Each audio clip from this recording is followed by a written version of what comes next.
Hello friend, welcome back to my YouTube channel and today I am here to give you some brief idea about fundamental right topic which are very important for every exam. आप कोई सा exam देते हो government exam जिसमें GS का portion put up किया जाता है तो वहाँ से फंडामेंटल राइट एक ऐसा टॉपिक है पॉलिटी का जिससे हर बार मिनिमम 1 और 2 मैक्सिमम 4 क्वेश्चन तक पुटअप किया जाता है।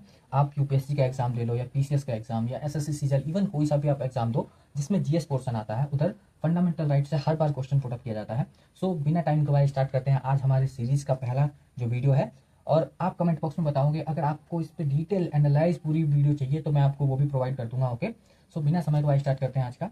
जब हमारे संविधान निर्माता जब संविधान बना रहे थे तो बैठक जो होती थी संविधान कमेटी की, जो ड्राफ्टिंग कमेटी है, और जब उसकी बैठक होती थी तो उन्होंने देखा कि अभी तो जो ब्रिटिशर्स हैं वो हमारे इंडिया से गए नहीं हैं, तो उन्होंने सोचा कि हमारे देश के नागरिक की सुरक्षा के लिए, क्योंकि जो उन्होंने उत्पीड़ना सही है हमारे देश की जनता, उन्हीं के लिए संविधान बन रहा था, तो उन्होंने सोचा कि कोई भी ऐसी दमनकारी नीति ना बने या फिर कोई एक ऐसी सरकार आए जो सिर्फ अपना लॉ फॉलो करे और दोबारा से वही हाल हो जाए जो ब्रिटिश टाइम पे था। तो इसके लिए उन्होंने सोचा कि जो जनता है उसको कुछ ऐसे अधिकार दिए जाए जिससे उसका चहुमुखी विकास हो सके। और जैसे चहुमुखी विकास इन द सेंस फिजिकली उनकी फिजिकली और मेंटली वो ग्रो कर सके अपनी लाइफ में। ओके, आध्यात्मिक उनका विकास हो सके, उसके लिए उन्होंने फंडामेंटल राइट मेंशन करा संविधान में। और ये फंडामेंटल राइट इन्होंने कहाँ से बोरो कर रखा है, किस देश के संविधान से? जो फंडामेंटल राइट है वो हमने अमेरिका के संविधान से बोरो किया है। संविधान बनाते समय जो संविधान निर्माता थे उन्होंने 60 देशों का संविधान खंगाला था। ये चीज आपको पॉइंट मतलब मोटा मोटी याद रखना है आपको। ओके, सो जो ओरिजिनली हमारा संविधान बना था तब हमारे पास 7 फंडामेंटल राइट थे, बट एट प्रेजेंट टाइम हमारे पास 6 फंडामेंटल राइट है। एट प्रेजेंट टाइम हमारे पास 6 fundamental right are left, because originally जब हमारा संविधान बना था तो हमारे पास 7 फंडामेंटल राइट थे।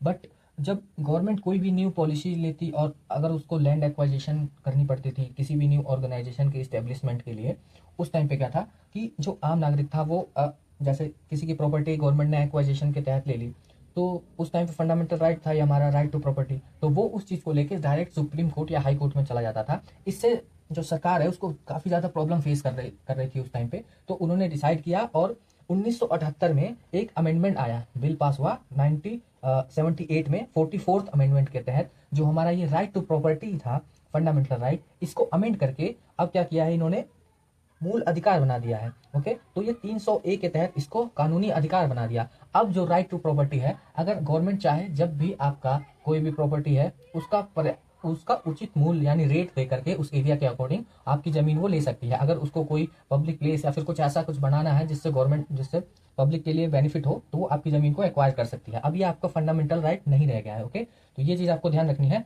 और क्वेश्चन में बार बार यही पुटअप करते हैं एग्जामिनर, कौन से अमेंडमेंट के तहत, तो आपको याद रखना है 44th अमेंडमेंट के तहत 1978 में क्या किया, जो फंडामेंटल राइट था हमारा राइट टू प्रॉपर्टी उसको अमेंड करके क्या किया, उसको कानूनी अधिकार बना दिया, लीगल। ओके, लीगल अब ये राइट है हमारा, ना कि फंडामेंटल राइट। तो ये चीज आपको याद रखनी है। ओके, अभी प्रेजेंट टाइम पे हमारे पास संविधान के पार्ट 3 में आर्टिकल नंबर 12 से लेकर के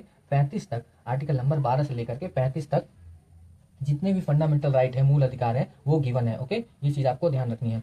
नेक्स्ट है, अब करते हैं हम फंडामेंटल राइट जो 14 से 18 तक है, वो कौन से हैं? राइट टू इक्वालिटी, समानता का अधिकार। आर्टिकल 14 से लेकर के 18 तक के बीच में क्या सारा मेंशन है? राइट टू इक्वालिटी के बारे में। ओके, देन 19 से 22 के बीच में राइट टू फ्रीडम, जो हमारी फ्रीडम है, यानी right to speak, right to watch, ये सारी चीजें जो है आपको 19 से लेकर के 22 के बीच में जितने आर्टिकल है इसमें मिल जाएगी। ओके, एंड नेक्स्ट है हमारा 23 से 24 आर्टिकल नंबर 23 से 24, 23 टू 24, इसमें एक्सप्लॉइटेशन। अगर कोई राज्य सरकार या कोई गवर्नमेंट ऑर्गेनाइजेशन अगर आपके साथ एक्सप्लॉइटेशन करता है, यदि आपका शोषण करता है, कोई भी गवर्नमेंट ऑफिसर हो, तो संविधान ने हमें अधिकार दे रखा है आर्टिकल 23 से 24 के तहत कि हम उसके खिलाफ डायरेक्ट, ये भी आपको एक चीज बात ध्यान रखनी है कि हम अपने फंडामेंटल अधिकार के लिए डायरेक्ट सुप्रीम कोर्ट या हाई कोर्ट दोनों में से किसी एक में जा सकते हैं। ठीक है, तो ये चीज आपको संविधान ने अधिकार दे रखा है। और क्वेश्चन ये पुटअप किया जाता है एग्जामिनर द्वारा, आपको 2 ऑप्शन दे देगा वो, एक फंडामेंटल राइट और एक फंडामेंटल ड्यूटीज, और क्वेश्चन पुटअप करता है एग्जामिनर कि इन दोनों में से आप ये बताएं कौन सा जस्टिफिएबल है, मतलब कौन सा न्यायिक है, जिससे हमें अगर हमारा हनन होता है फंडामेंटल ड्यूटीज या फंडामेंटल राइट, तो इन दोनों में से किसको लेकर के हम सुप्रीम कोर्ट के पास जा सकते हैं कि ये हमारे मूल अधिकार का हनन है। तो जस्टिएबल जो है वो फंडामेंटल राइट है, ओके, ना कि फंडामेंटल ड्यूटीज। तो इन दो टॉपिक में से मेन क्वेश्चन जो यही पुटअप किया जाता है, जो दोनों में से, ओके।